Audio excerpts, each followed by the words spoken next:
大家好，我係思妍。咁喺之前嘅影片咧，就同大家分享咗環狀起針係點做啦。咁咧喺嗰段影片當中咧，都有略略咧同大家提及過咧短針嘅。係啦，咁短針其實係點樣做咧？咁今集咧就會同大家分享一下。咁短針嘅口訣咧，其實係咁樣嘅，大家咧都可以寫低啦，或者記住啦。短針嘅口訣咧就係入針位勾線翹線過兩圈。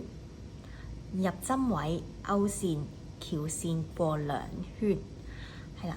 咁咧其實咧，我哋基本上咧會有3個 situation 啦，3個情況嘅短針嗰個針位嘅，係啦。咁咧我哋咧一開始咧，例如如果你係做環狀起針嘅第一圈咧，佢嘅針位咧會有少少唔同嘅，一樣啦。我哋做翻個環狀起針先，係啦。我用翻最新手同學嗰隻環狀起針先，會容易理解啲嘅。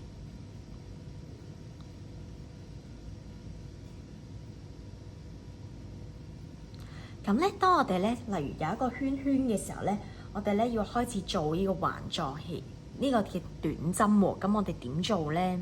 係啦，我哋喺環狀起針開始做短針嘅時候咧，咁喺嗰段影片，即係喺新手同學嘅嗰段影片入邊咧，都有提及過點做嘅。咁一開始咧，我哋可能又係做一個鎖納嘅方式先啦，做咗一個鎖針先，然後咧我哋就會開始做短針。咁我哋咧頭先個口訣咧，嗰個針位咧，就會係呢個大圓圈嘅呢個大咕窿嗰度，就會係我哋嘅第一針嘅嗰啲入針位嚟嘅，第一圈嘅嗰啲針法嘅入針位。咁我哋咧就穿出個圓圈入針位，然後勾線，跟住咧有2個圈圈，我哋翹線過兩圈。咁呢度咧第一針 V 字咧就做咗啦，咁我哋咧可以揾個記號扣扣住佢嘅。嗱，咁呢個咧係情況一，當你喺環狀起針第一圈嘅時候咧，點樣去做短針？係啦，咁我哋咧又一樣啦，我再慢動作示範多次。當我哋喺環狀起針第一圈嘅時候，點樣做短針？首先又係入針位，我哋咧會做一個包線，即係線尾搭上針嗰度。跟住拉，係啦，1、3手指咧拉大線尾同埋個線圈，勾線出嚟，翹線過兩圈，再嚟多次啦，一樣，入針位，勾線，針放喺線嘅前邊，翹線過兩圈，再嚟多次，入針位搭上去勾出嚟，針放喺線嘅前邊，翹線過兩圈，係啦，條線尾捉實咧就會好啲。咁呢個咧就會係環狀起針第一圈嘅時候短針嘅做法嚟嘅。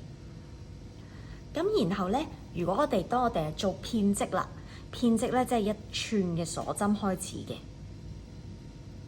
咁點樣做我哋嘅短針咧？係啦，1寸短針咁樣啦。係啦，咁咧，我哋1寸短針之後咧，翻轉頭點樣做短針咧？我哋咧就會攞呢個係啦個鎖針。係啦，其中一條線，即係咧半條咁樣，好似咧我哋做新手嘅嗰隻環狀起針一樣，喺中間穿出去，呢個就會係我哋嘅針位。跟住勾線出嚟，翹線過兩圈，呢個咧就會係第一針，一樣咧扣住佢。咁咧再嚟多次啦。當我哋喺片織嘅時候，點樣喺第一行嘅時候咧去做短針咧？我哋一樣提好線，入針位，入喺鎖針中間嗰度，勾線出嚟，1、3手指拎實，翹線過兩圈。咁呢度咧就係第2個短針，跟住 keep on 咧都係咁做。入針位，勾線出嚟，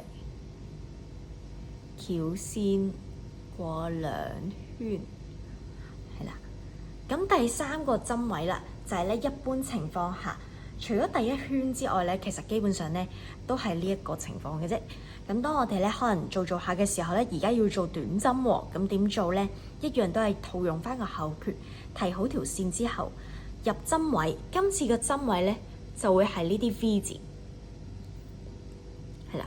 咁我哋咧成個 V 字攞晒穿出嚟，就叫做入針位。然後咧針搭上去，勾線出嚟，有2個圈圈。針放喺線嘅前邊，翹線過2圈，呢個就係一個短針啦。跟住咧又係咯喎，入針位，勾線，翹線過2圈。